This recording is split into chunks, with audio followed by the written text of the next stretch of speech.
இந்த கோபம் யார் தந்த சாபம் நீ மேடை மேகம் ஏன் மின்னல் வேகம்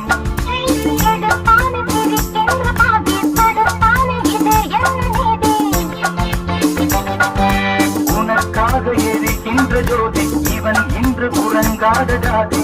படுக்கையில் பாம்பு நிலையுது தலையணை 100 கிழியுது நீ அணுகிற ஆடையில் ஒரு நூலன தினம் நான் இருந்திட தனிதபம் அவதனி